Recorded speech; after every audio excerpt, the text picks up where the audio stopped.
Good evening and welcome to our work session business meeting of March 12th, 2026. Please stand for the Pledge of Allegiance. I pledge allegiance to the flag of the United States of America and to the republic for which it stands, one nation, under God, indivisible, with liberty and justice for all.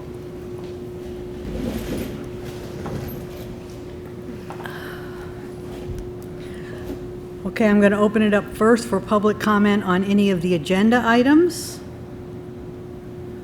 Not seeing anybody commenting. We'll move on to the consent agenda. Mr. Oliverio. Resolved on the recommendation of the superintendent of schools to approve the consent agenda items 2 through 14 as presented to the board at this meeting. Second. Questions or comments?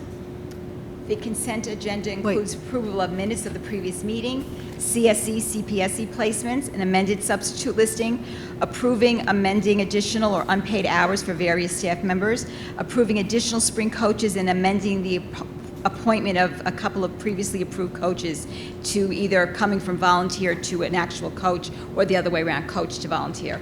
Approving spring 2026 seasonal game day coordinator, postseason stipends for the winter 2025-26 season, sports team mergers for next school year with Brewster for girls ice hockey, Mayapack for girls swimming, Lakeland for boys swimming and ice hockey.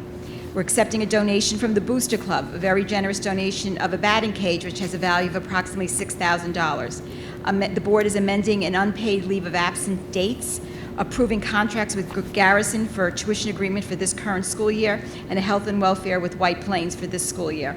Approving Dan Turner and Dawn Alcera as the Handle with Care de-escalation coordinators for next school year, and approving joint bidding with Southern Westchester BOCES for various supplies and services for next school year.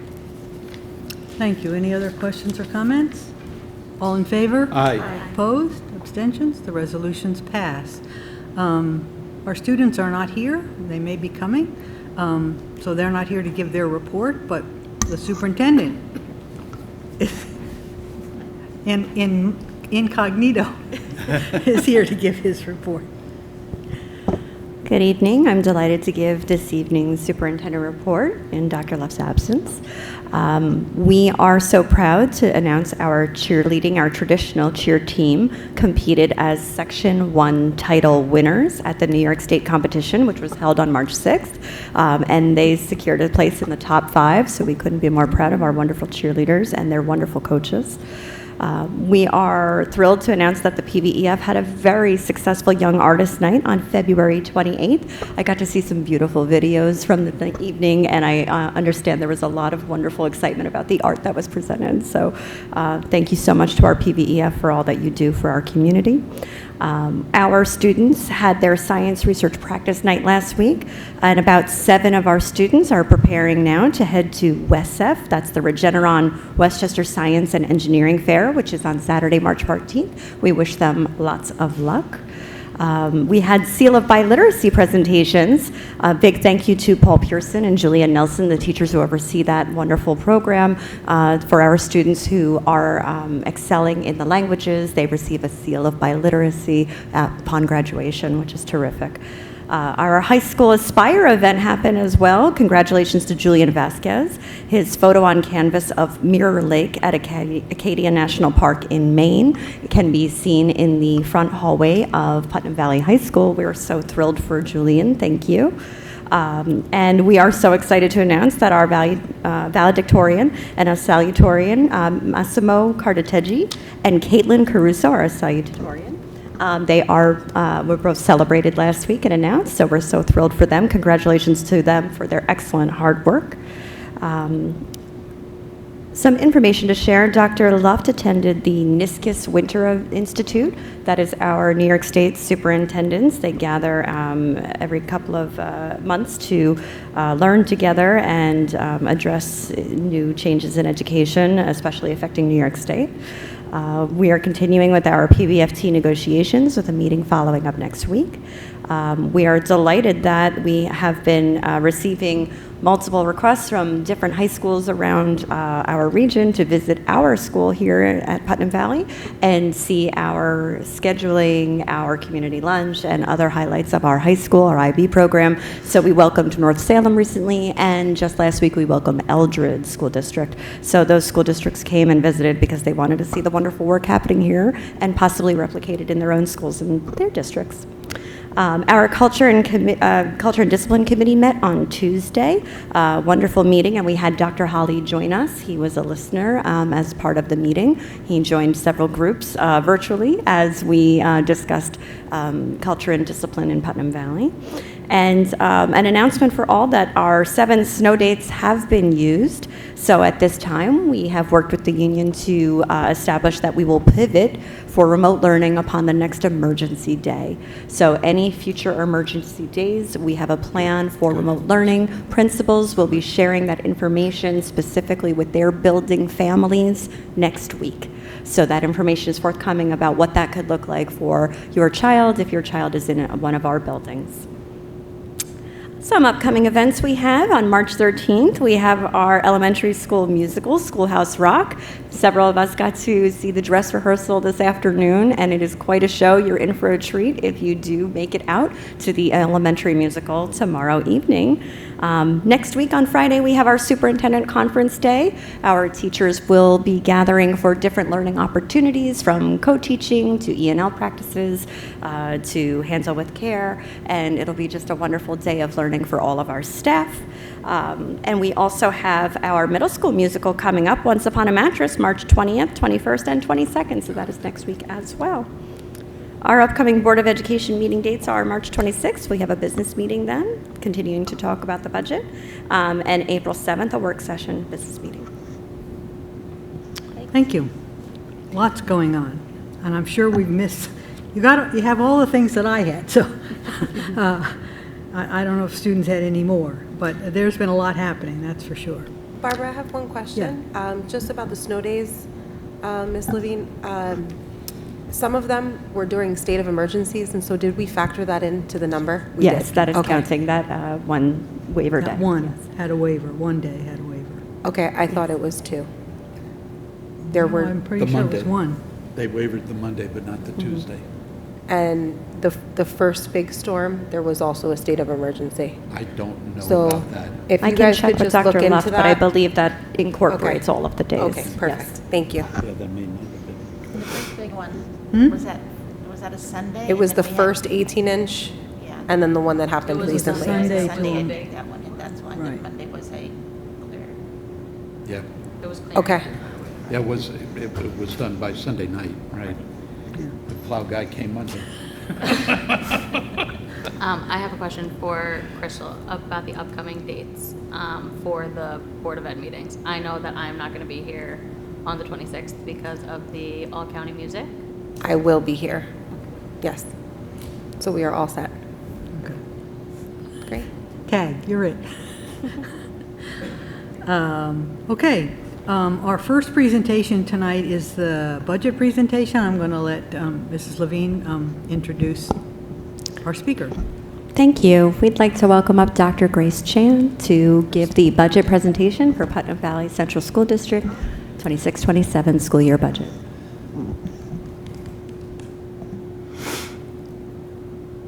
A lot of stuff here.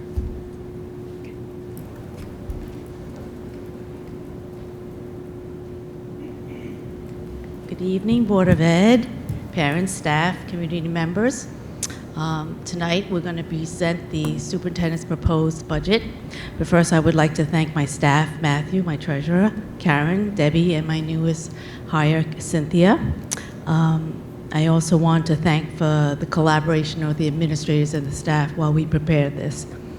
Also want to thank Mike Lee and Alex Goffman, who helped me use AI to try to make these slides look better. I was very stressed because it started to put in fake numbers and I had to go back and forth. So there's a combination here, but what you see tonight are the correct numbers. This slide is a summary slide, but I think it gets to the chase of what everyone's trying to look for. The budget that I'm proposing this evening is $65,254,332. Most importantly, the proposed tax levy is 1.98%, and the budget to budget increase is 3.04%. And in the presentation, you'll see how we got to those numbers. I gave this to you last year, and I just wanted to have the public have this available. It's the formula for presenting how we get to the property tax cap. It's very complicated, and I found this online, which is another version of it. But this is the numbers that affect Putnam Valley. So we start with the prior year tax levy. We multiply the tax base growth factor that's specific to Putnam Valley. And I've mentioned this before, but I think it deserves another mention tonight, that the growth factor reflects the quantity change in taxable property values in the base year. This factor is based on actual physical changes to property tax, like new construction of homes, stores, and offices, not just changes in the assessed value of the existing unchanged taxable properties.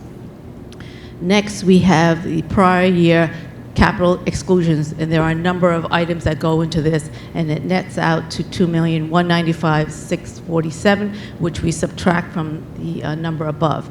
And from that, we would get the allowable levy growth factor. This is what you hear on the news when they always talk about the 2%.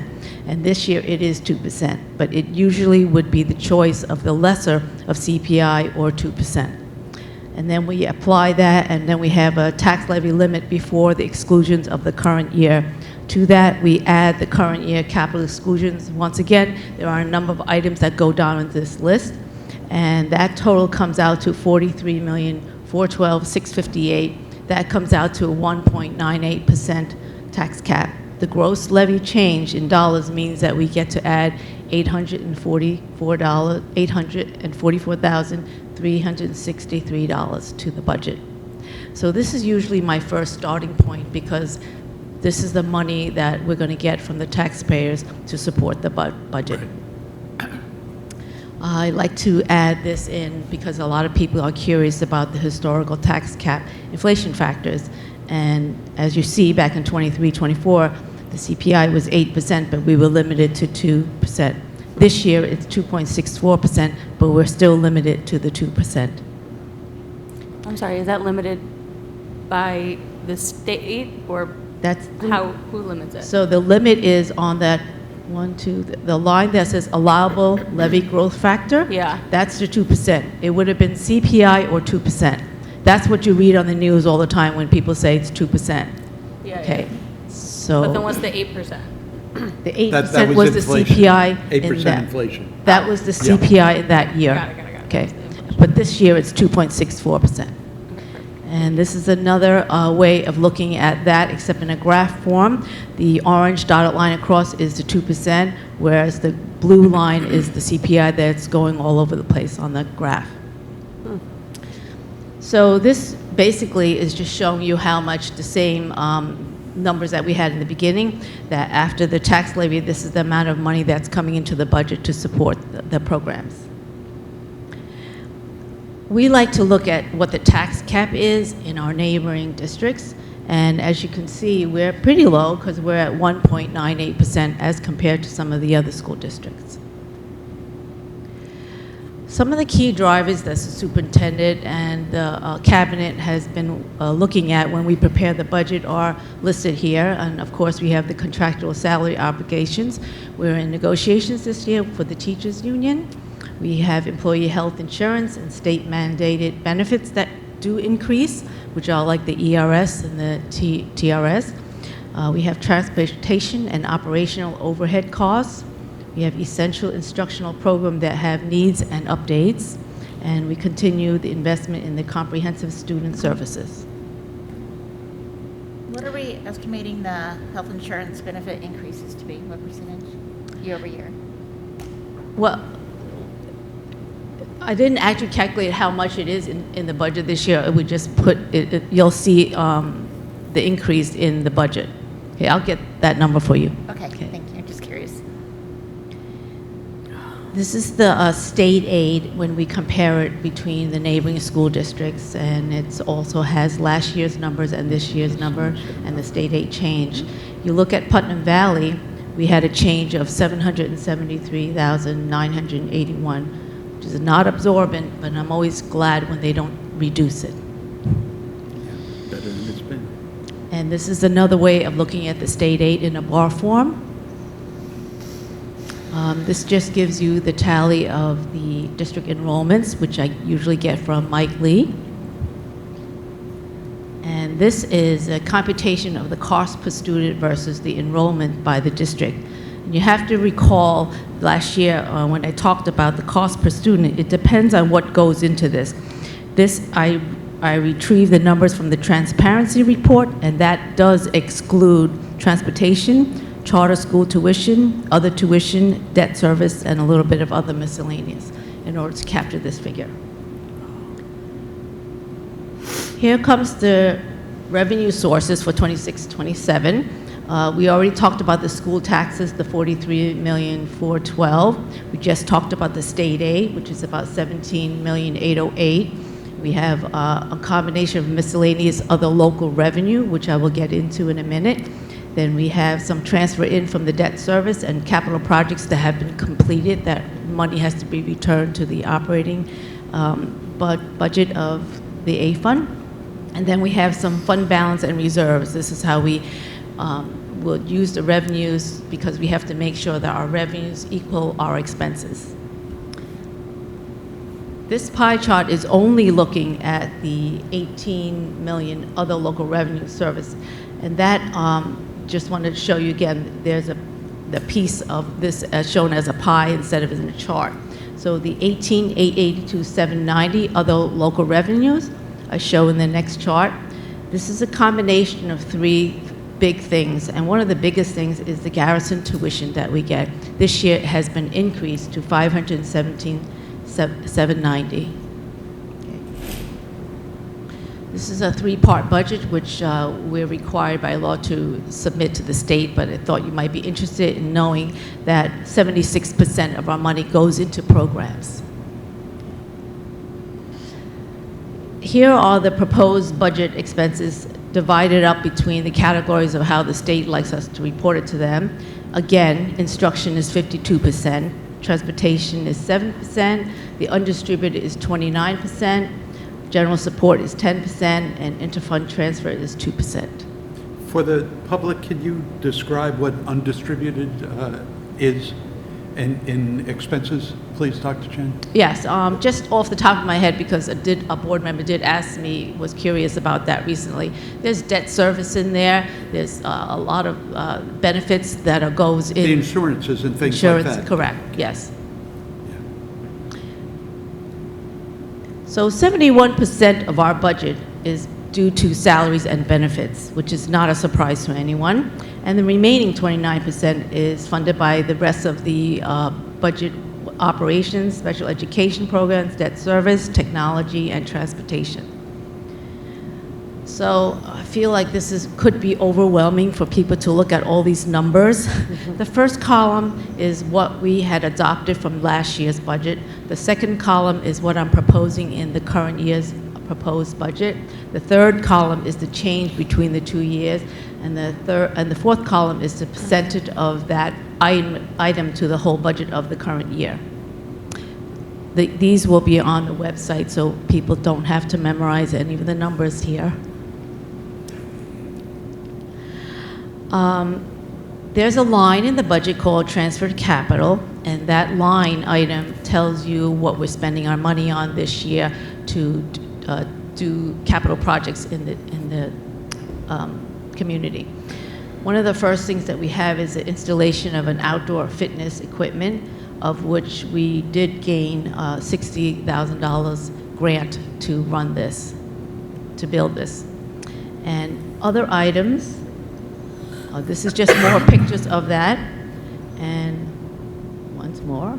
Okay, this is a list of the rest of the capital projects, which would probably be best explained by David Spittle, who gave me the list, because this is the things that he plans to do in the district on the coming year. The new stairs, good. Again, this is a summary slide. The proposition we're asking you to vote on is for the budget passing of the $65,254,332. These are important dates that are left before the vote on May 19th. Does anyone have any questions? So happy, again, the district historically has never broken the cap since the cap has been instituted, and this carries on that tradition. And that's tough to do with ever-increasing costs. I don't know what the current circumstances nationally are going to do. We know fuel costs are shooting up right now. Barrel of oil is now $100 as compared to just 2 weeks ago. It was only about $62, $63 a barrel. It's $4.99 and a boy, gallon for oil today yeah. from my oil company. Yeah, no, and if need be, we have reserves to cover those unexpected increases for next year. Well, I'm going to go back to the slide where it might give someone a headache to see all these numbers. If you see the operation, it has increased from last year to this year to $430,109. Yes. That scared me when I had a meeting with Dave Spittle, but we understand why. There are a lot of things that are going up. And if not for that, maybe my budget to budget would not have been 3.04 because we really tried to keep everything I'm pleased down. to see that because that's anticipating what very well may happen Right. unless, the conflict ceases soon, hopefully. Please God. So we have regular meetings with our administrators when we start this process, and I did want to point out that special education is going down because Melissa looked carefully at her budget and realized that she probably will be okay with less than what she was granted last year. So I think everyone in the district is very cognizant of the money, and we do our best together. And that makes the increase in the operations budget not as much of a hit, right? Because we're looking to Right. save money in certain departments, and then, and that will, I've noticed in the past few years, that year by year, that the needs vary, right? And sometimes it's one department that gives up a little bit to give to a different department, and sometimes, the favor is returned the next year when it's needed, right? And so I really enjoy that you and your team take a really close look at where we can save so that we can be smart about where we have to spend. And that we're projecting those expenses ahead of time so that we're not in a pickle that we can't handle, later on in the year. It's just really responsible, so thank you for that. It's an excellent budget. And we do use the ERS reserves to help fund the budget, so Okay. that's been something that I've been doing since this is my second year here. So. No, this is very good, Dr. Chen. Thank you. Thank you so Dr. much. yeah. Excellent. Dr. Chan, quick question. Going back to the 71% salary benefits, 29% operations and such, is that consistent with other school districts, or? I would say what is consistent is that salary and benefits is up in the 70s. That's basically no matter where I worked or wherever I've been. I mean, we're in the business of teaching kids, and our teachers are our commodity. So, that's very true. Okay, thank you. I don't know if you can answer this, but on one of your slides, the one comparing us to local districts, HenHUD went down. Their budget is I think you're talking about their tax cap, their tax cap, yeah.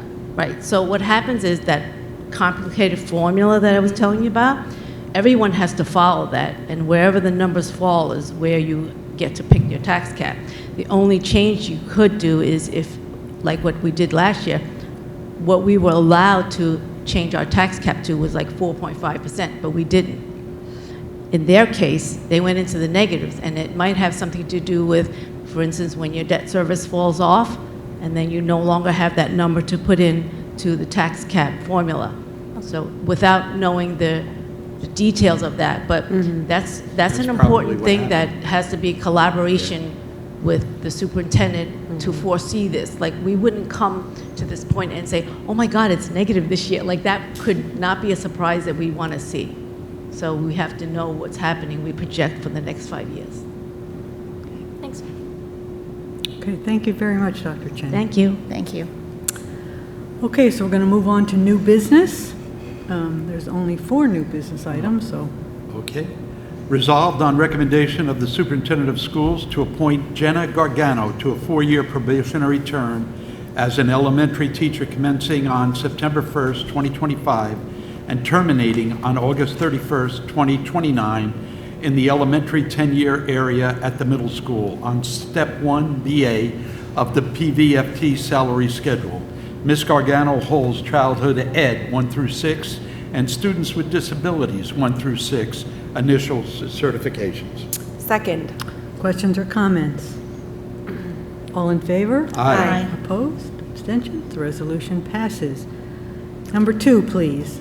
I will just say that this one is an honor for me to do because this is my daughter's first grade teacher.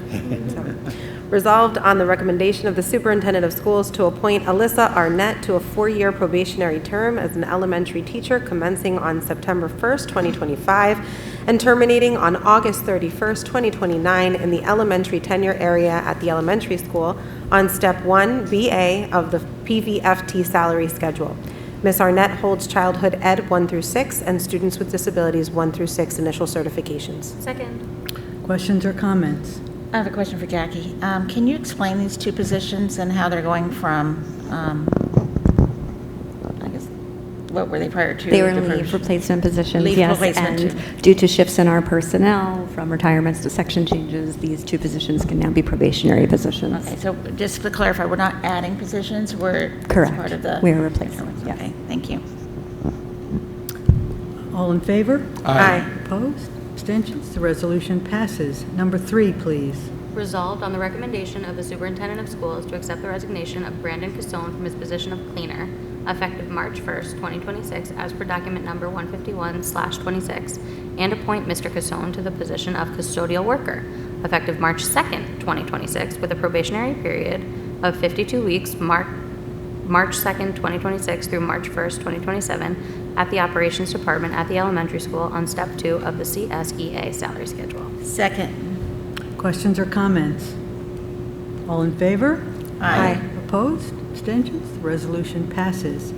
Number 4, please. Resolved on the recommendation of the superintendent of schools to appoint Mark Mazrisi to a probationary appointment as a cleaner effective March 16th, 2026, with a probationary period of 52 weeks, March 15th, 2027, at the Operations Department Elementary School on Step 2 of the CSEA salary schedule.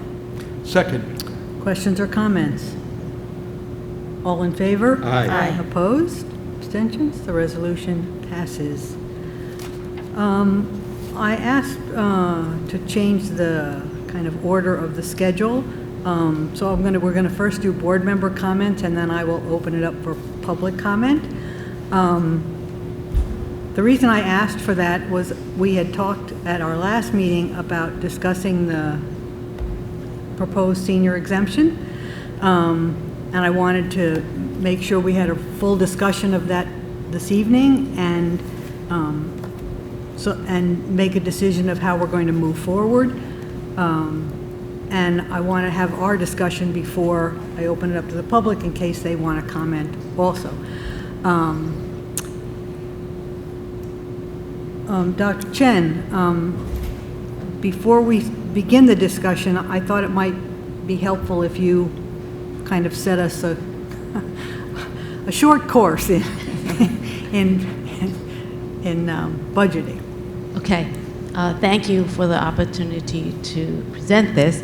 I want to remind you that I'm a messenger of facts. The district does not gain or lose anything either way, and that's important to understand. So I'm going to go through my slides, and then maybe if you have questions afterwards, okay? There are some current property tax exemptions right now. The following groups receive those: senior citizens, a disabled citizen, veterans, and volunteer firefighter and ambulance workers. The senior citizens receive multiple layers of tax relief currently.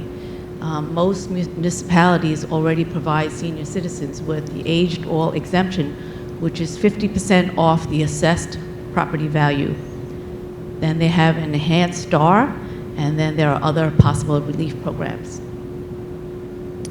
The exemption will shift to taxpayers other than those receiving those exemptions, because it's basically a pie, and when you change the slice of the pie, it's still the pie. So that's why I'm saying that the school district does not gain anything or lose anything, because they're going to get paid what they have to get paid in order for the budget to work in the programs of the school.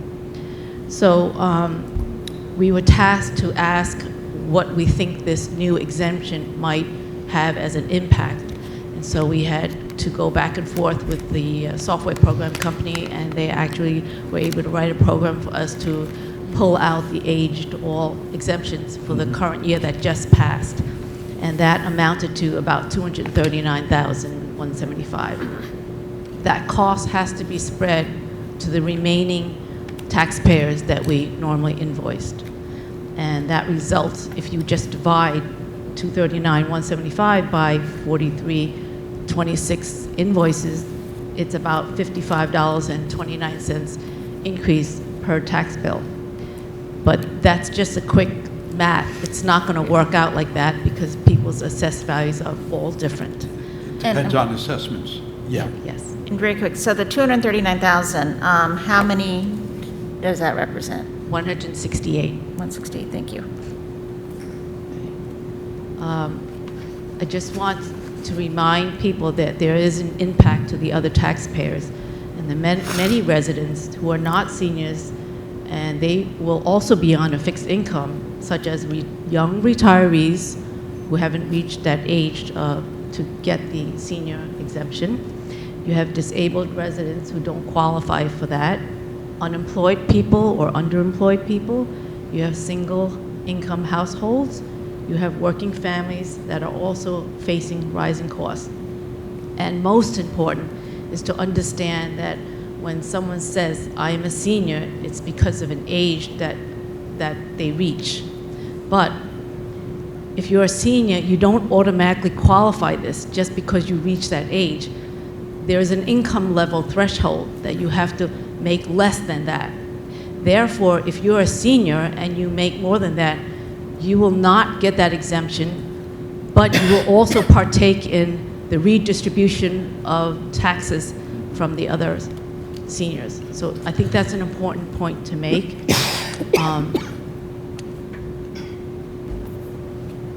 So the next slide is just showing that when the tax base shrinks, that's the only way I could think of that it would actually affect the school district.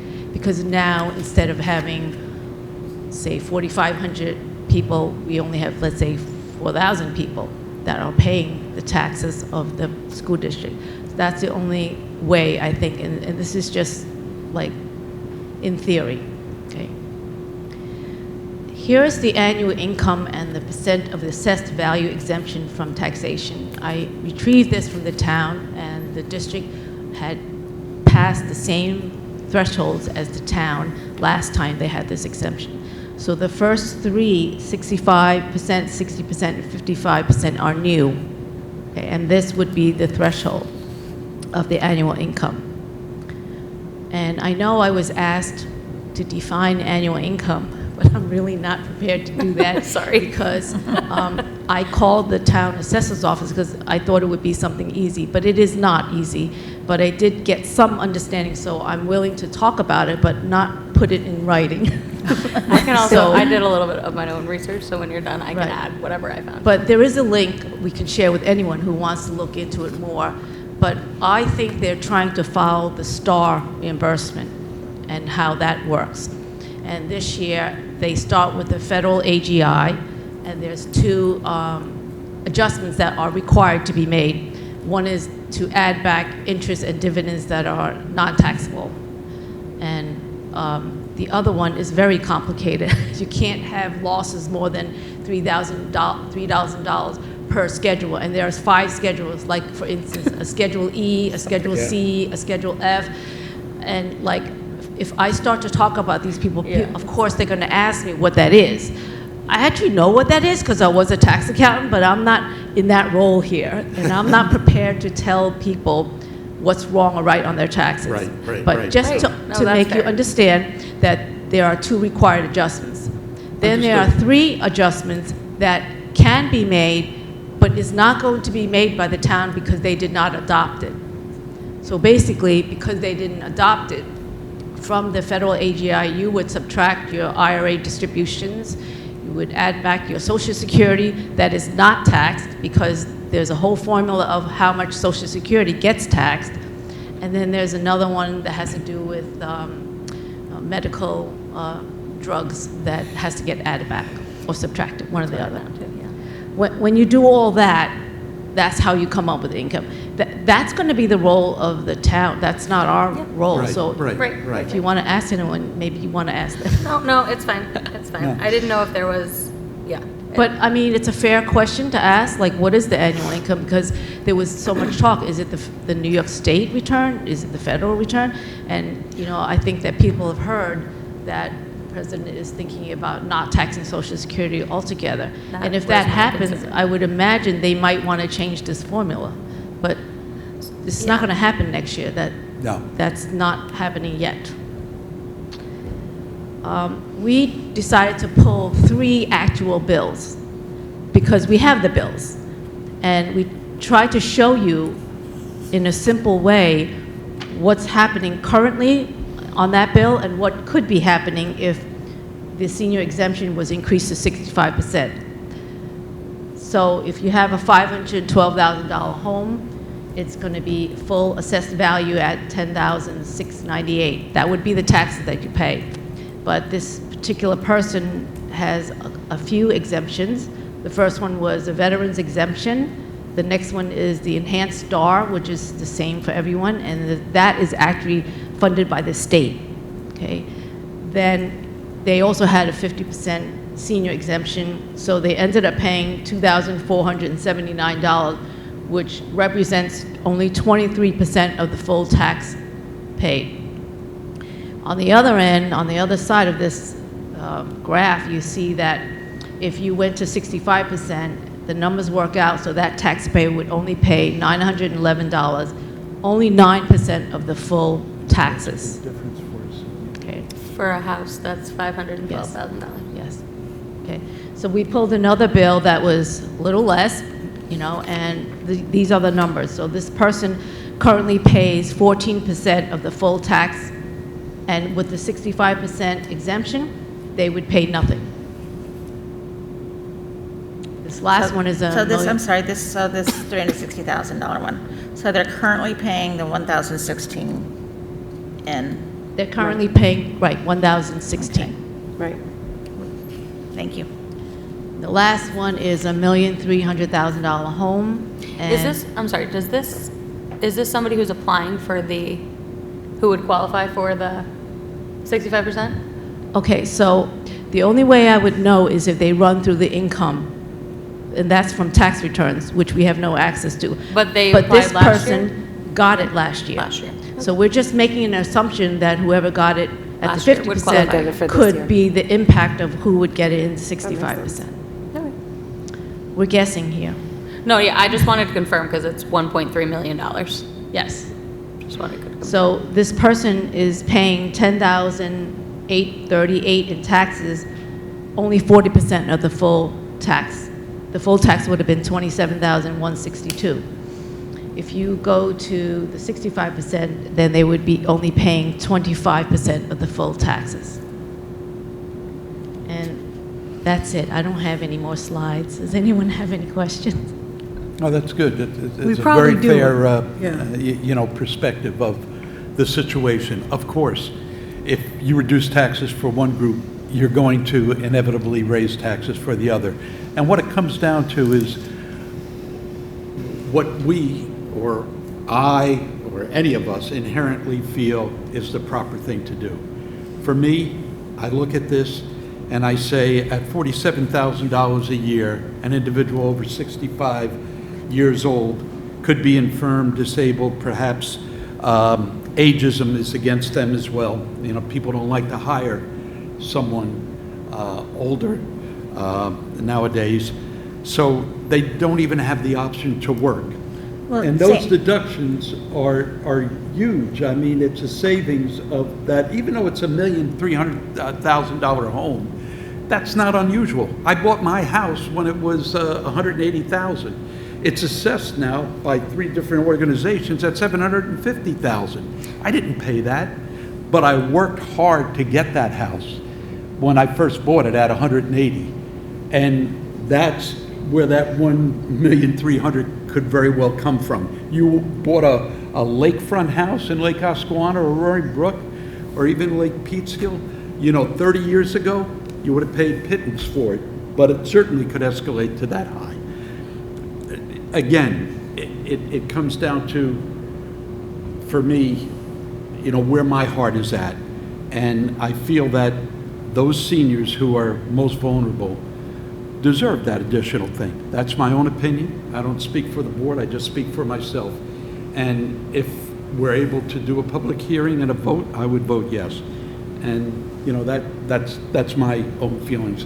And you did a great job, Dr. Chen, in explaining how that redistribution would work.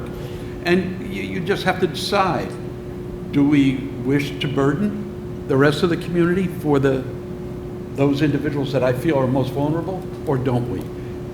That's what it comes to. I would love to see us have a public hearing to hear what the public has to say, and we have time to, put this out to the public and say, listen, attend the next meeting on the 26th. We're going to have a public hearing on this. How do you feel? Yeah. And let's see what the public says.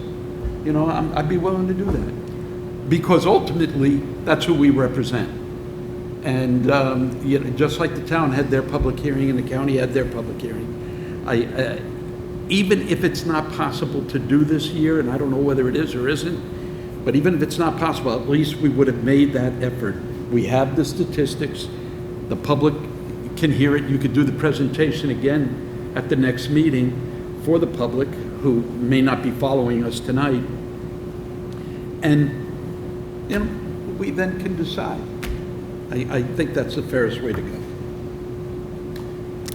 I have some comments if other people don't. You mentioned that number 47,000, which I think is an incredibly small number. But you made it seem like only seniors can make less than 47,000, or that because they're seniors, they're somehow more vulnerable than other people only making $47,000. I also want to point out that in that picture of, it says 65% for 47,000, the number only goes to 58.5. So that number for people to qualify, seniors qualify for 5%, is only 58.5 or 58.4. So if you're making 58.5, senior, 18-year-old, whoever you are, as a senior for this one, if they were making 58.5, they will be taking more of a burden. It's that small of a difference. I work, I'm a nurse, I work with veterans, I work with hundreds of veterans, I work with homebound veterans, which means they're all old or very disabled. I come across a lot of them, and I talk to every single one about their finances because we need to figure out how to get support. And unfortunately, the people who are hit the hardest are the people making about $60,000. They've worked their whole lives. They've had multiple jobs. They joined unions and they get a pension. And that pension, plus their Social Security, puts them over by pennies. I've literally seen somebody be over by $50,000 or $50 and not be able to qualify for it, or qualify for Medicaid or any services based on just such a small amount. But people who make a lot less than that qualify for more things, and people who have had a lot of education or have a lawyer in their family or have had really good guidance have been instructed on where to put their money, and which would allow them to look like their income is less. So while this $1.3 million home could be that they bought it at $187,000, I would assume, based on my home not costing that, and my oil bill costing $900 a month, and my electric costing $300 a month, that they are not living on $5,000 a month with food, taxes. I mean, it would be impossible. So my assumption, which, assumptions, would be that somebody living in a house that costs that much had the resources to move their money into wherever their elder lawyer told them to put it, so that that's how they qualify for it. If I knew that every person who was under the income was somebody low income, I would feel differently about it. But I wish we could get that, because I agree with you. well, people don't talk about it I asked because for it's it. not right. Somebody who has a trust fund don't like think- that, I agree with you. It's called an But- irrevocable trust, and I have had a lot.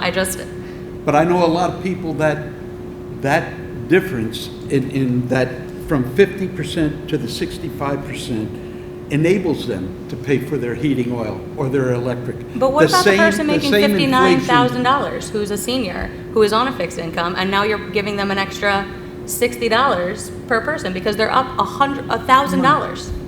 Or what about the working families, the single parent families, people who are already going into debt to pay their heating bill, to keep their lights on, because it's either. I agree with you. But this population is already getting a 50% discount.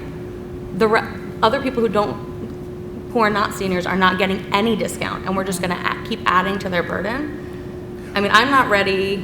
I'd like to hear. I agree. I have not completely made up my mind. I really would like to hear from what the taxpayers have to say. I would would not too. approve this I would really until love that. hearing Have from the a taxpayers. public hearing on it and hear what the majority of the people have to say. I know when the town hall had theirs, there wasn't a single individual that was against the senior exemption, not a single one, and it was a unanimous vote. Look, again, it comes down to, I know many of the seniors that would qualify for this, that desperately need this extra money. I know that as a fact. One person I had sent an email, I was wrong about that. The individual was misinformed. She thought she was getting the senior exemption. She got the enhanced star. And she said without that, she would lose her house. So thank God for the enhanced star. Look, we're between a rock and a hard place. And I say that because the taxing system we have that's based on property is so wrong. It should be based on income, and we wouldn't have this discussion. Because that person making $50,000, if you did a straight tax 10%, would only pay that one amount. There's still the systems, my friend. I know, and Money and that's the education problem. know how to run the systems. I know a lot of the people. very rich love this, base it on property, because I'll buy a house and I'll pay it the on same a as trust. my neighbor right here. 100%. I agree. So there's a lot of flaws, but I think you're right. We should hear the public. I have a question for Grace, or you guys, something, I'm not sure. So I'm looking right now at the presentation from 2023 and the percentages. So would we be able to just continue what we're doing now if we chose to? We don't have to go to the 65. I mean, we'd be able to keep what we currently do. Right, that was just an option that the governor said, Okay. and then the local government. because talking Because about I do know, we discussed this among business officials in other districts, and nobody is considering to do this. Right, because just $50,000, 2023, they would receive 50% discount. This, with the new one, 45%. That's No, it's the same, 50. The only ones that are different are the The top first three. the top three are the ones that are okay. most So not different. according to the year 3 that I'm looking at here, so, from the previous I did it, presentation. I did it at So- home, now I have to So dig that would out actually my... go up. If you're making $50,000, and we accept this 65% thing, It goes the up. a bit. person would get a less of a discount. Correct, is what I'm saying. They would get a Right, less of a discount. Right. I just Then they- feel Oh, with the new, With the okay. new one, they would get a less of a Yeah. discount. We just have to keep Yes, that in mind, I understand what you're that they saying. would receive a less of a discount, and I don't think that the public's aware of that. I mean, some people might be, but So, yeah. yeah. I think that this is a community decision. And the reason why I say that is because it's really going to be contingent upon what this community values. Absolutely. If we value, to Sam's earlier point about what happened when he did a town hall, if we value as a community people who are willing to say, I will pay the $55 because I believe in taking care of the elderly and taking care of our widows and taking care of people who need it in this season of their lives, then that's what we should do as a community if that's the voice of the community. But you're not necessarily taking care of widows. You're only taking care of widows. I understand that, but if that is their wish, is to do this exemption because that is their belief, their perception, and their understanding, then as a community, that is the sentiment of Putnam Valley, which may be very different than somewhere else, right? Absolutely. Yeah. I also think that, if this community is also severely impacted by the financial past that has happened with inflation, which this community obviously is highly impacted. I don't know if anybody has, passed the middle school and the high school recently when the food drive is happening, Yeah, but a lot of people on like there are a lot of people in our community who are also struggling, who are not seniors, right? And so again, I think that hearing out from the people about what our community wants, the people who care enough to come to an event like that, I think we should listen to kind of gauge, or maybe there's a way to do a poll of what people think, because it is a rock and a hard place. It is really hard, and if you're philosophically involved in thinking about caring for the elderly, we can also make the opposite decision of, well, if we care for our elderly, we also must care for our children, and therefore this entire community should come out and vote for the budget. Whether they vote yes or no, they should at least vote. And so, I think that it goes both ways. There are vulnerable groups of people out there. One of them is seniors. One of them are children. And, I would like to see that if we're going to rally together for our community, that we support our seniors, but then our seniors also support our students. children, yeah. So, I think that there's an argument on both sides for this, and it's not right or wrong. It's what matters to each person in our community. And to Sam's earlier point, we are a representation of our community. And so I do think it would be great to hear what they have to say. I do think that we need, if we want to hear from our community, which I would love to, we need to make a valiant effort to reach all members of our community. So not just Facebook, not just the newspaper, that a Connect ad needs to go out. We need to reach parents. We need to reach working parents. We need to reach, we need to put it on Facebook. The entire population. We need to put it in the Demographics. pharmacy. We Right. need to put, wherever we put the fact that we have a school budget, we need to put the fact that we are considering an exemption. Because I don't want to see the same 12 faces that I see at every event, that we're only reaching those 12 people. I've met the same exact people at every event since I was here in 2020. I want to hear from all of the people, but we seem to be missing a great population when we reach people. And to me, that is concerning. I don't know if it's that we're missing them. I think that people will come out for what they care about. Yeah. And we've seen that in the large variation of voter turnout that we've had in the last couple of years based on what's on the ballot in any given moment. The year the library was on the ballot, there were a lot more people that showed up to that vote. And so I think that people will come out to what they care about, and we all know that people care about their finances. But they don't care about their budget. Well, But this is- I don't know that people really understand I don't know that everybody understands how a school budget affects people's finances. But when there is, an exemption that will make your tax bill either lower or higher, taxes are something people really tend to understand. The connection to how schools affect that, I think, is where people maybe miss the mark sometimes. But I do agree with you. I think that we can always do more to communicate with different sects of our community, to make sure that we're reaching every group, to make sure that we're not isolating any group of people from doing the most technologically advanced communication campaign, to the banner and the street sign that goes up when we do the budget vote, which we talked about last time, right? Like the fact that banner is up, everybody sees it, thank God. I really think it's the most effective means of communication is the banner and the signs. I agree. But, I do think that we talked about this last year with the budget vote, we struggle to have communication be received. It's not that we're not putting it out there. It's that it's not being received for whatever reason. And we have to do our due diligence to fix that. And I agree with Sasha, whatever it is that we would do for the budget vote this year, we should try to communicate in the same way to get the opinions of our community, of all members of our community, to be able to hear where their heads are at with this particular topic. We have a bit of a time limit, and that's the difficulty here. You know, it was supposed to be submitted by March 1st. We missed that. I don't know whether legally, and I've heard different scenarios, whether it's possible still to get an extension. I mean, this may be moot. My understanding is that it's not anymore. You heard Margot's opinions in What's front that? of you. No, it's not. The two attorneys spoke. Yeah.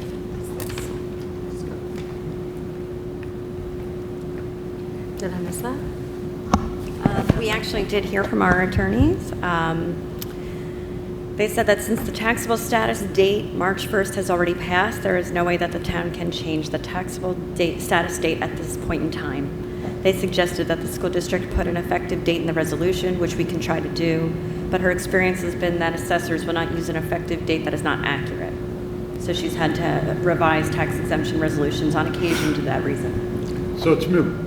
It's moot for this year. this We year. can't For this do year. anything. Right, but. But I still think we should have We- that public hearing. Okay, let me, I still think we should. Well, and I don't know if public hearing is the right verbiage, just a public. A forum. We need A public forum. We need to hear from the public. That's right. Announce Yeah. it for the next meeting, and just see what the people have to say. You know, if we, People don't come to meetings. well, I well, think that's we the got to time. get the word out. I'll put it on Facebook. I mean, I've got a bunch of people that follow. I could get that word out and say, listen, at our next meeting, we're going to be discussing the senior exemption. Unfortunately, we're not able to do it this year. We missed the deadline.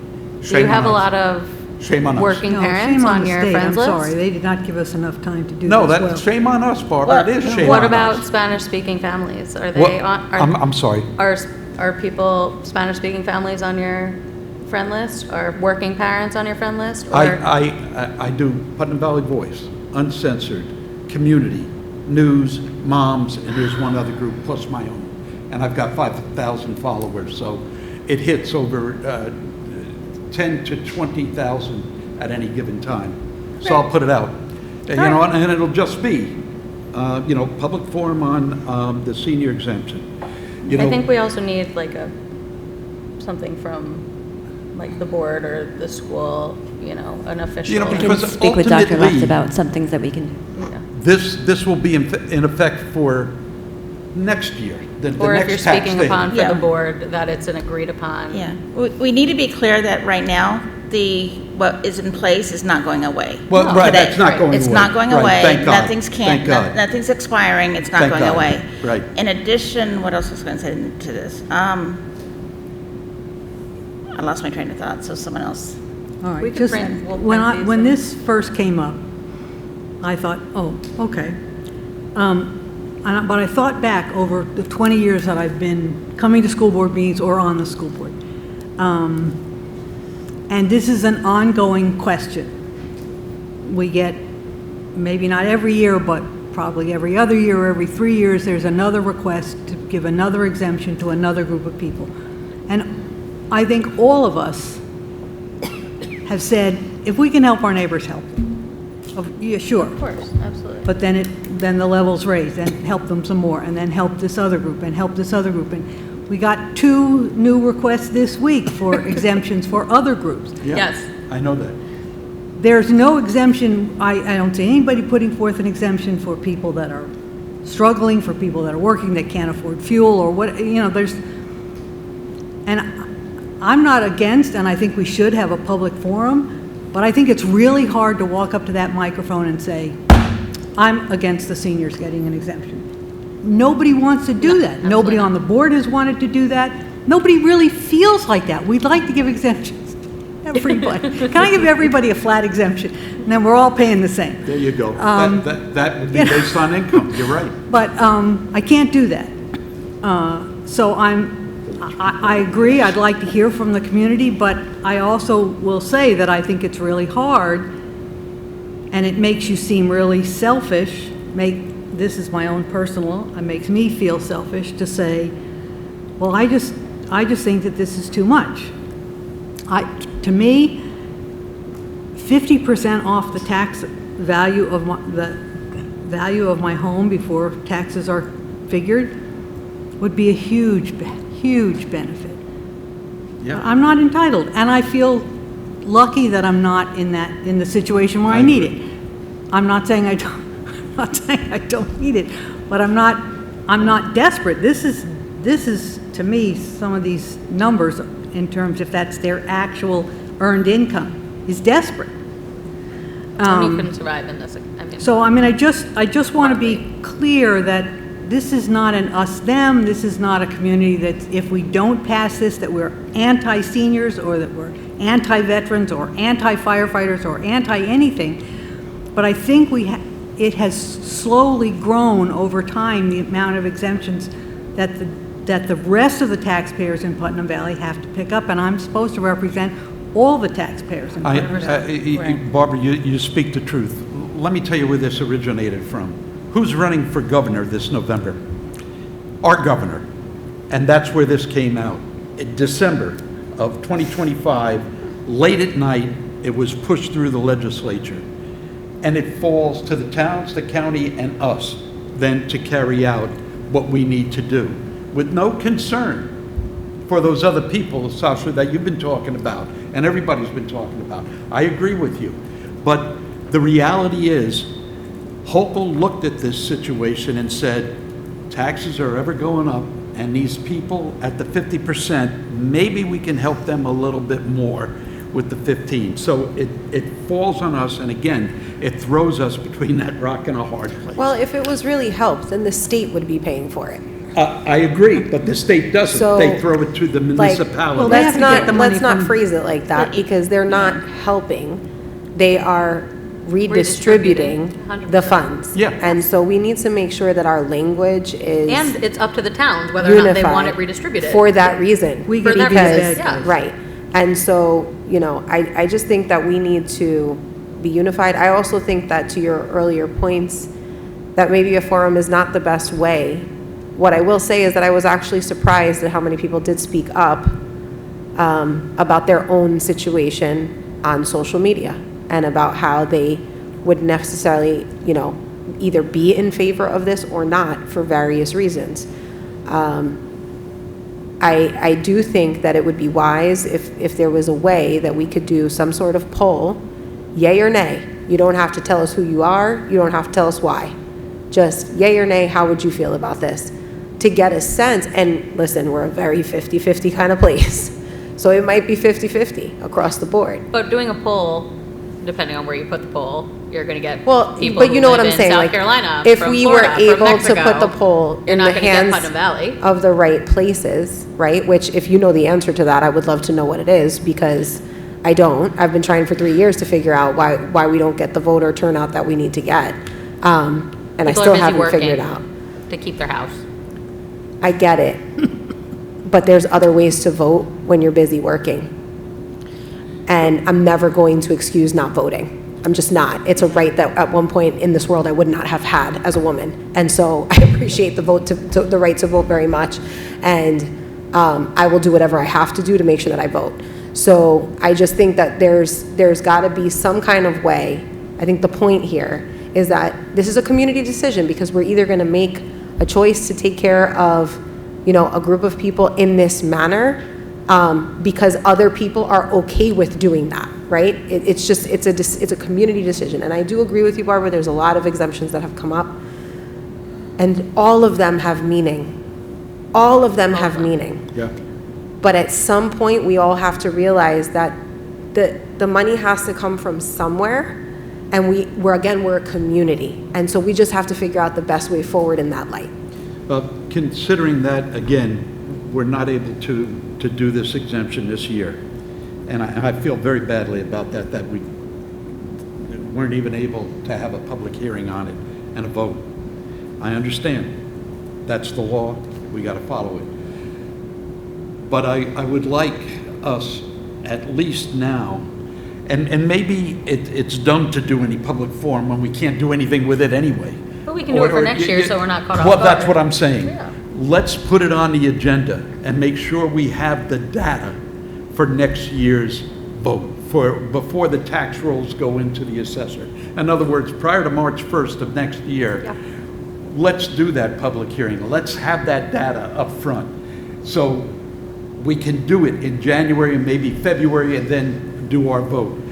It then can take effect. I mean, I found that to be true. If we miss this year, we can always implement it next year, which means the 50% still holds, it just the 15 additional percent does not until we take action. And that action can't happen until the 2027 tax year, or 2028. And we also have to keep in mind that every board meeting, there's an opportunity for public comment.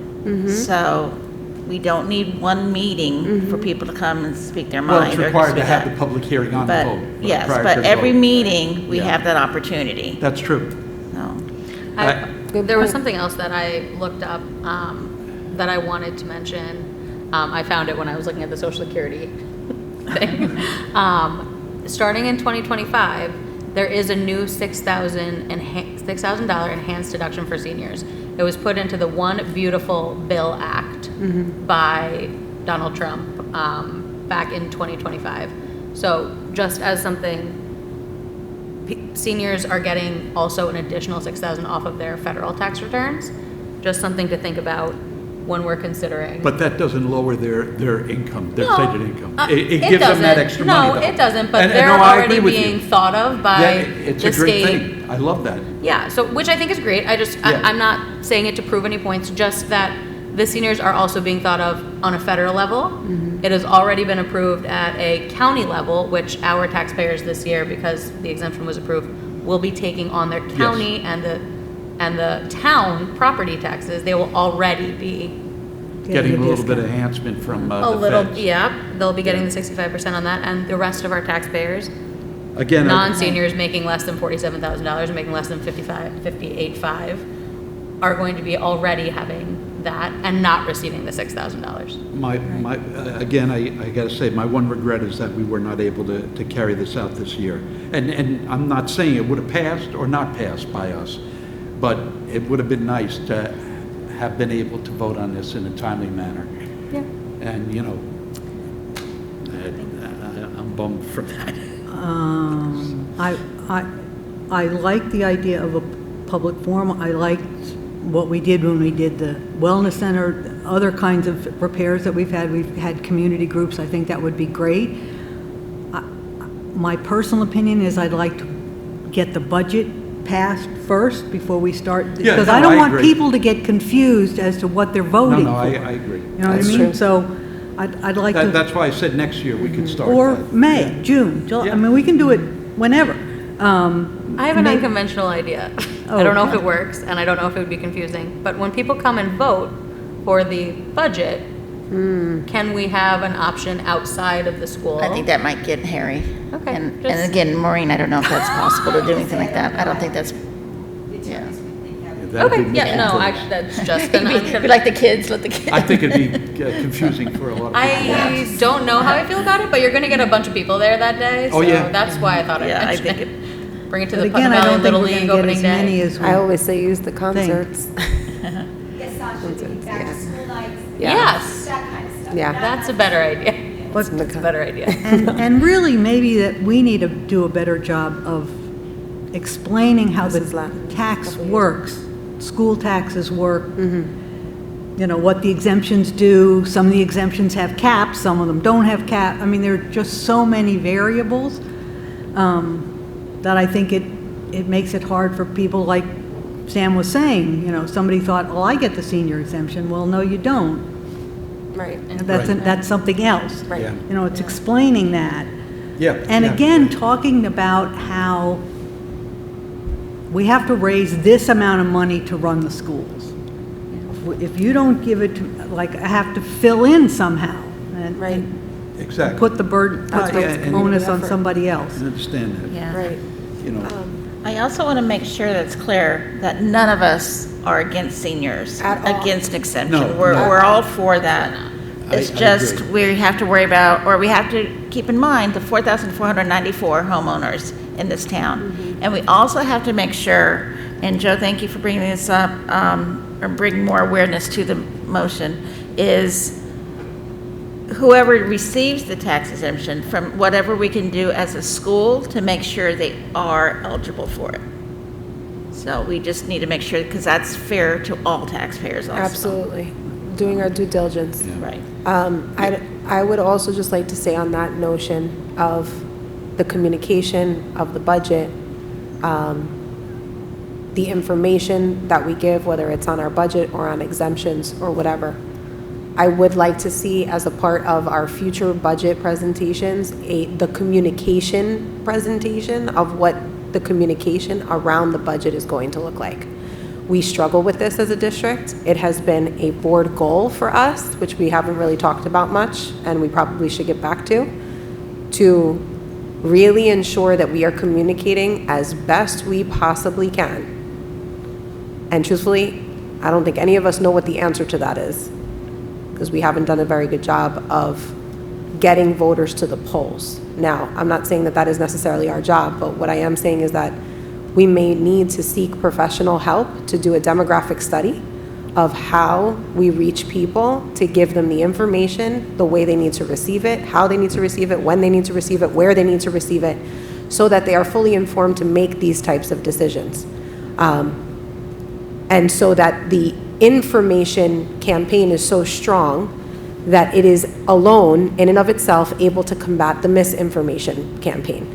And so I think that that would be really great, is to see how the district is planning to communicate around the budget this year before the vote, so that we're not trying to do it after as a reaction, but to be proactive in our communication style. I would love to just see what that, what the ideas are. We did have a committee for that last year. I don't know if that's still happening, but we need to think differently. There's also just still a lot of misinformation. I see it online. I mean, that's really where I see it, because you can read it there. But you see things like, oh, you know, my taxes went up. Oh, well, the school said that they weren't gonna raise your taxes, which I feel like people got confused, right, about the capital With the capital project project, yeah, versus the exactly. thing still.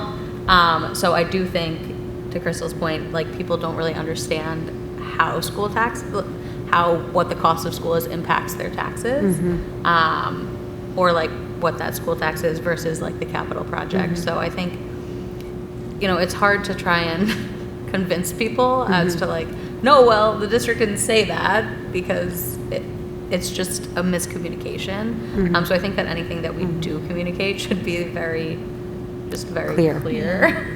And I think it also comes down to, as we know, school taxes are the only taxes that we vote on. Right. Yes. And people don't realize that.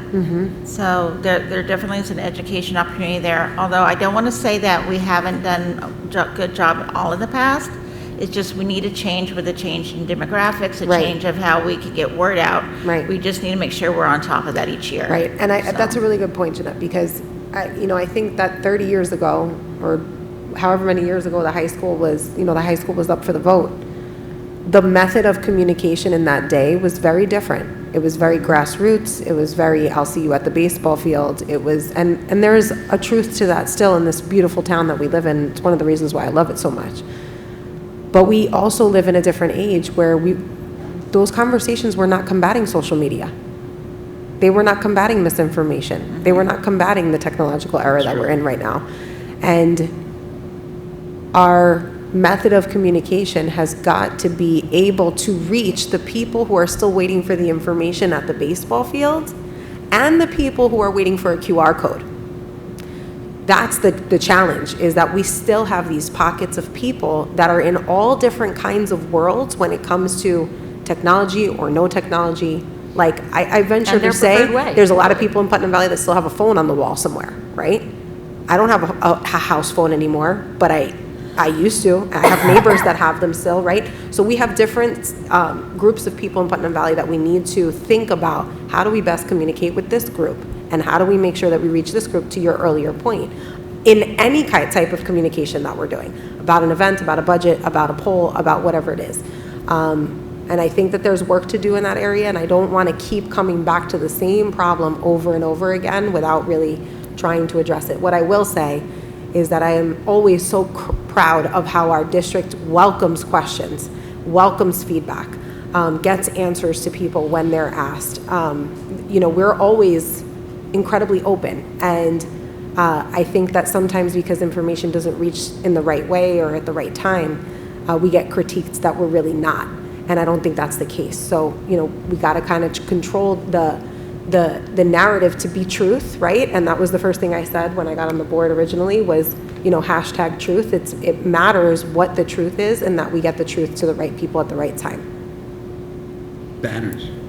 I can tell you, I hate getting mail. I hate checking my mail. I hate looking at my mail. I hate it. But I love emails and I love text messages. And people are like, oh my God, I get so inundated with that. So and my mom hates text message. She loves mail. So it depends on what it's totally dependent. And I feel like that's one of the things that we struggle with.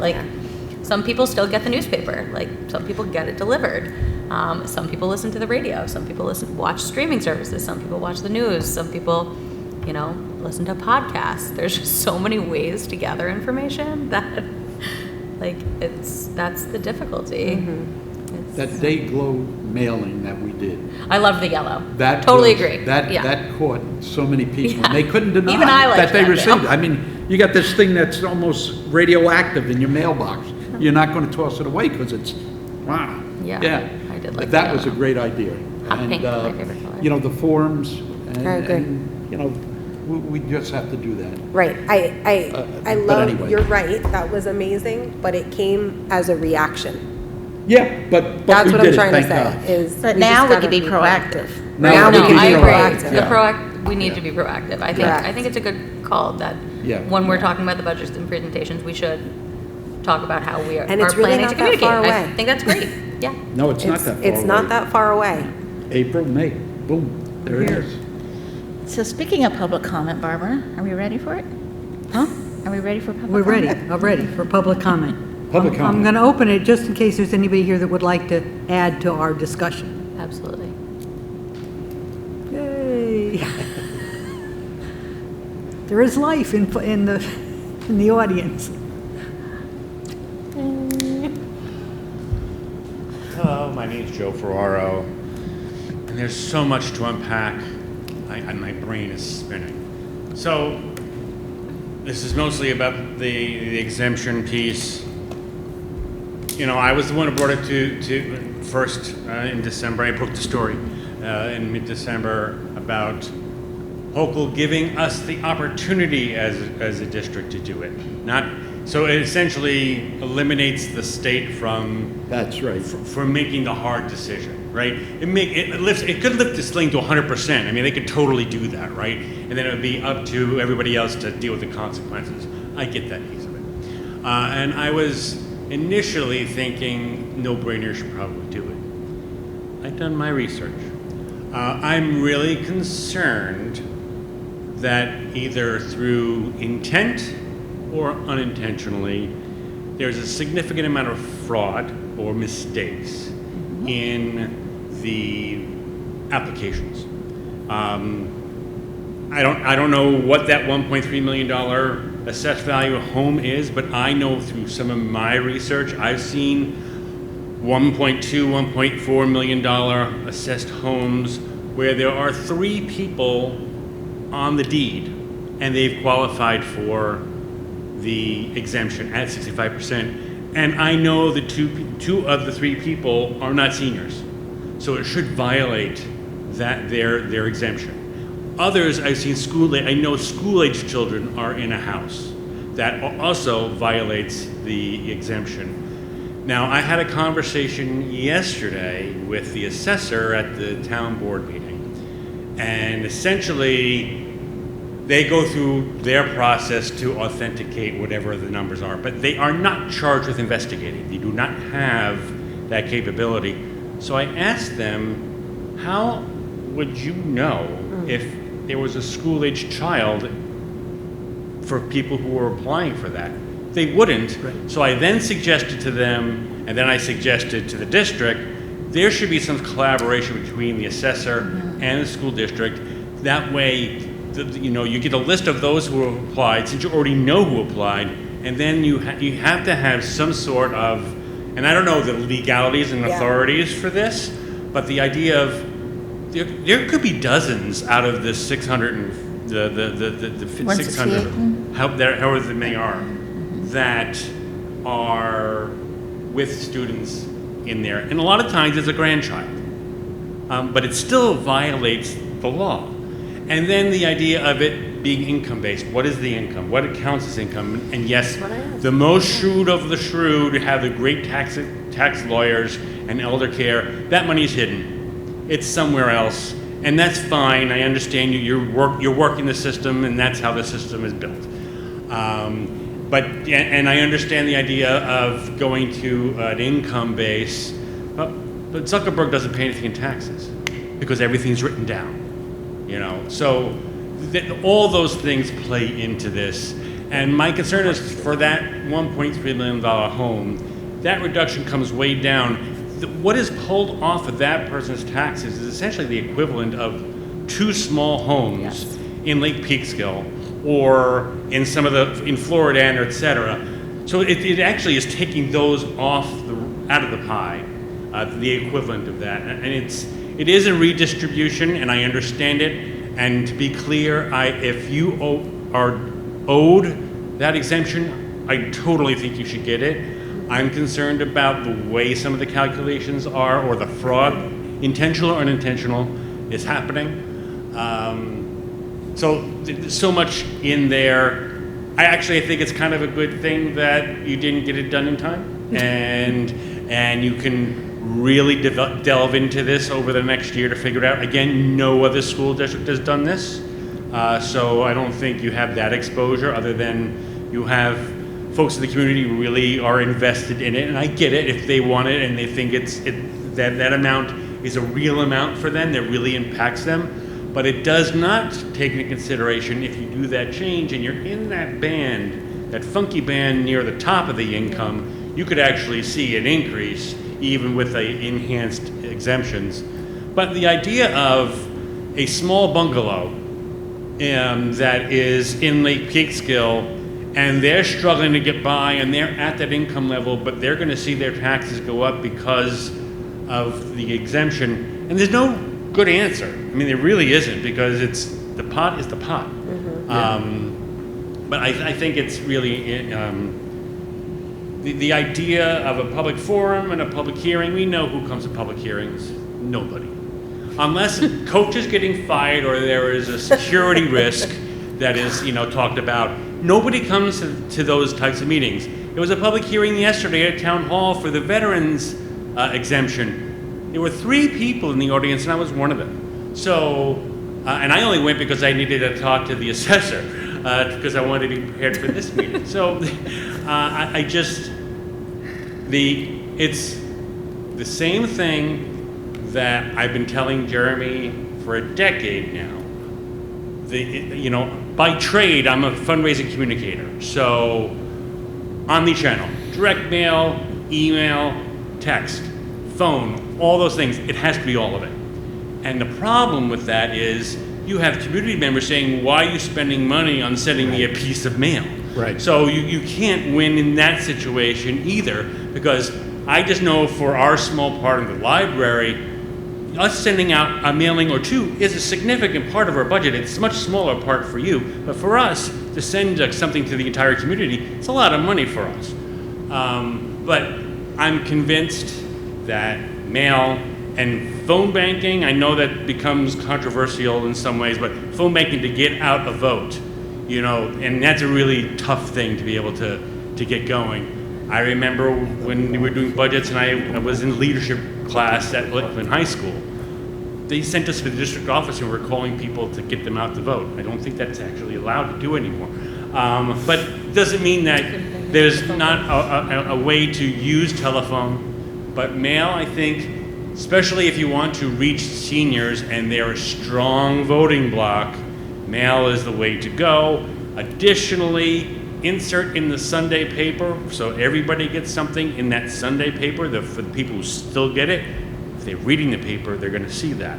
So all these things, it's kind of all the above for the marketing and outreach. It's really, really tough, but it becomes money because it becomes money.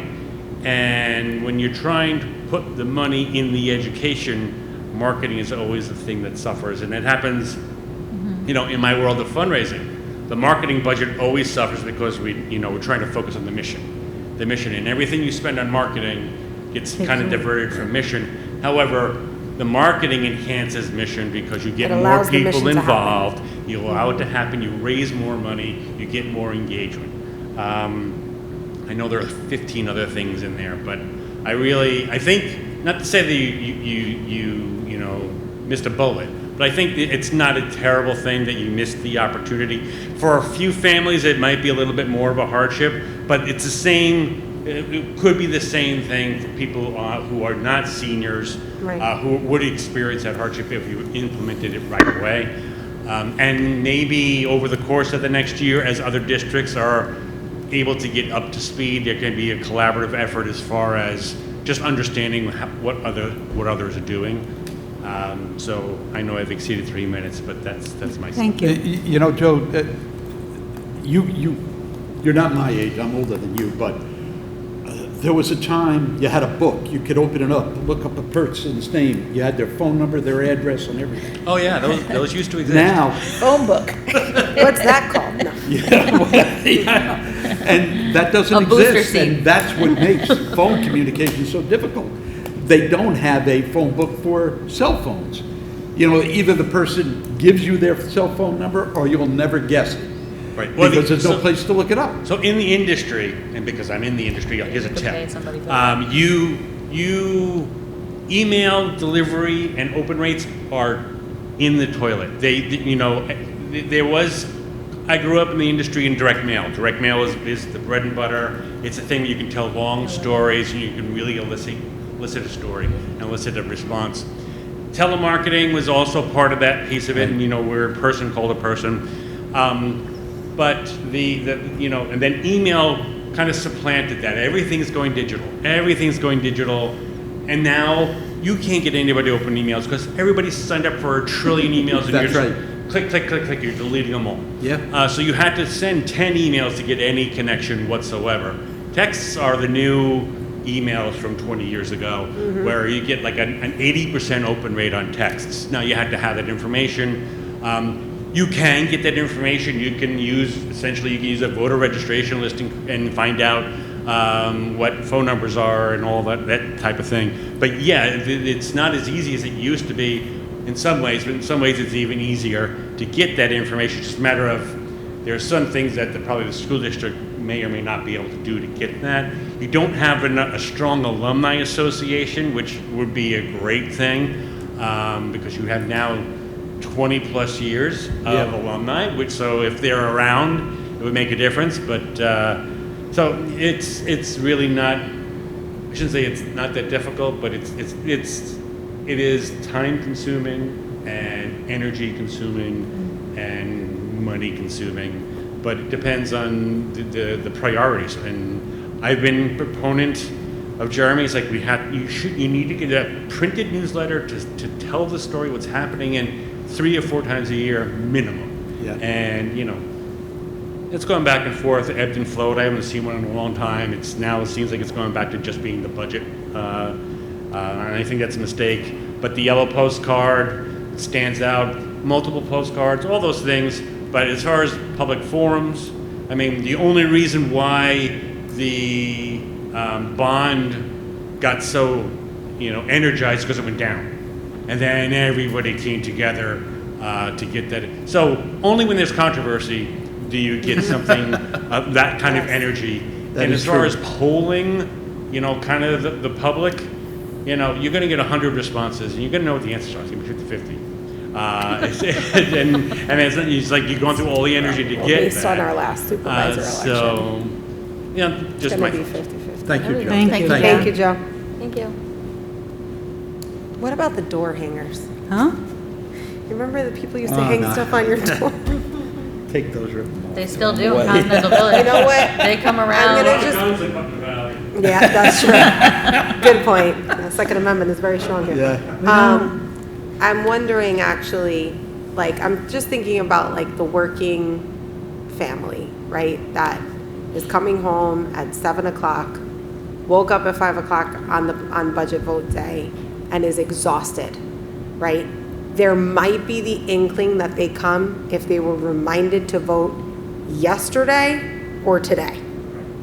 Yes, on their way home. On their way home, so that they can go like this and go back Yes, to the. once they go home, they're not gonna You get know, out. because I am that 100%. person, you know, and I'm in it more than others, so I have to remember, but it's really hard, like, to juggle all the things in life and, you know, remember to vote. And it's like, we're tired, like, working families are tired. So I think the reminding piece is really important, like, the week of the vote, like, up to the vote, almost like labor pains, right? Stronger and more frequent as we get there. I think Make that's it a maybe the calendar way to event. go. What? Make it a calendar event email where you push the button, you know, when we get invited to things, and I say yes, Well- and it goes directly to my Google Calendar, which is so nice. They, Like- you like would have we to get. have Google Calendar though, but there would like Who doesn't there's- have Google? Oh, a there's lot a lot of people people, yeah. that use Microsoft. Unfortunately. They'll get the 360. mail.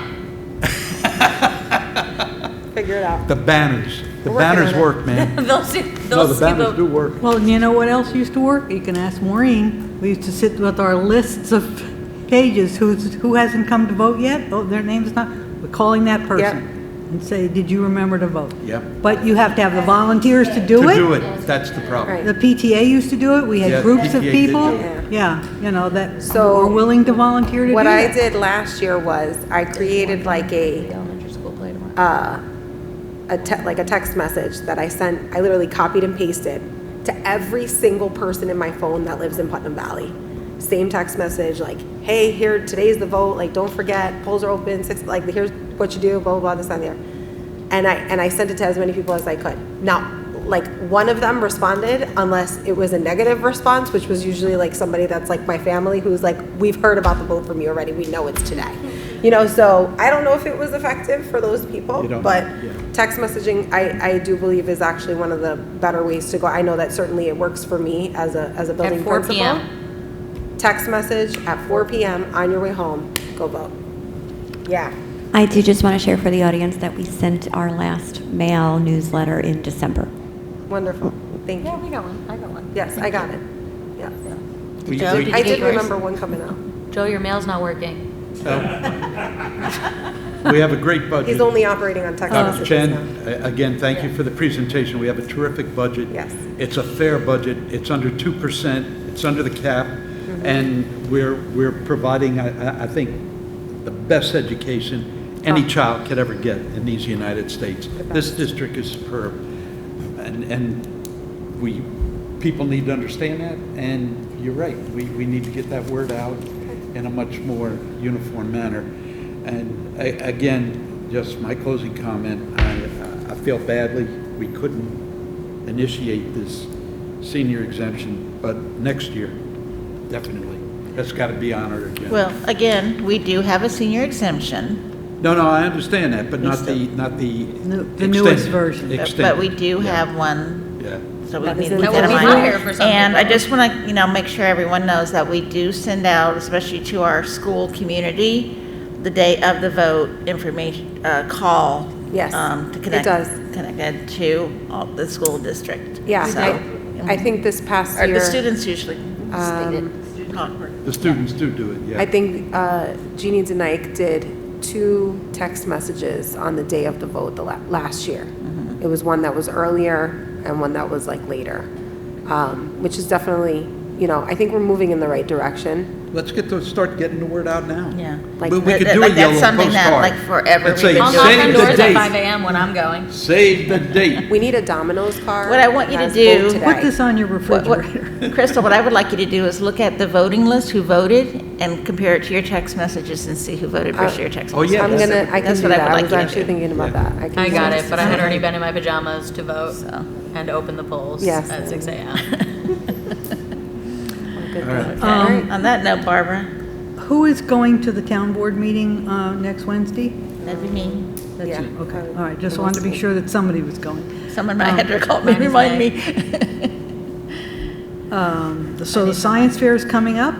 the elementary, you talk about excellent education, I tell you, those, when you see those little ones presenting their science I know, it's adorable. things, it's really cute. But they're practicing Monday and Tuesday Yeah, I from signed up for 3:45 to Monday. 4:15, so a half an hour. And they need somebody to talk to, so if you can, if you can volunteer, that would be great. Okay, any other things? I just wanted to shout out our kids that did their science research poster night. They were so great. They really were. They were so And great. beautiful new posters donated by It was an F. The PEF. It was the No, PEF, wasn't it? No, it was a Samplin. family too. it's the Zamperlins. It's a Z, not an F. You're correct. Great supporters of education Yes. and science research project. So they're like a metal, you know, like It's a banner. like you used to be able to set up a movie That board, screen. that- kind of, It rolls you know, up. So it rolls up, and it pulls out. You know they used to have to rent a car? Cat used to have They to have to rent rent a a car? truck, Yeah, and they there were had to these rent a big, truck. heavy boards, which were lovely and beautifully made, but this is nicer, so, you know. We do have the two musicals coming up, the elementary school this weekend, Right. and the middle following school? weekend, the middle Tomorrow. school. The elementary school, like you had mentioned, we went to the dress rehearsal. It was so cute, School of Rock, and it just brought back Saturday mornings to me. So they were adorable. They so- were. It was awesome. And pretty good singers. I'm sorry. They were not great. School of Rock. What was it? Not School of Rock, Schoolhouse. Schoolhouse Rock. Schoolhouse Rock. Okay, thank you. So, With, so with a cute. guest I'm so excited when it became a saxophonist. law. So. And what's the middle school play? Once Once Upon Upon a a Mattress. Mattress. So it's Middle school fairy kids are tale. doing that one, Once Upon a Mattress. It's Yeah. Princess and the Pea, Yeah, Yeah. yeah, that's what it is. So it's really cute. It's very cool. good. but So, cool. Yeah. And then the high school is, Into the Woods. Into the That's Woods. going to be good, I'm people. psyched. that's on the 17th, I It's going to be believe. good. 17th of what? April. Yes. Yeah, in April. April. In April. April, I'm sorry, right, April. Okay. They just took the wood out of the closet to build the set. Super exciting. Yeah. We do some great theatrical Okay. stuff here. We really do. Love it. Upcoming meetings, topics, did Jeremy give you that, or is it? So our Let's see. next meeting on March 26th, we will have another. 27th? No? 26th, I believe. Thank you. We'll have another presentation of the budget, and then another meeting on April 7th, which will be a work session business meeting with, I believe, another presentation of the budget. So Oh, I you see. need to correct on our agenda because it says March 27th and April 10th. It has last Okay. year's dates. Okay. So, So, ignore them. it does say 25. Look at your calendar. That's executive. Okay, anything else? All right, motion Great to job, adjourn? Jackie. Huh? Yes, great Yeah, job. good job. And motion to Grace, Grace, thank you, you Grace. too. Great job. Thank Thank you. you so much. 26, right? Motion to adjourn? So moved. Second. All in Got it. favor? Thank you. Good night, happy St. Patrick's Day to Yes, people. yes, yes. Sorry I didn't wear green. Me too. Dan, are we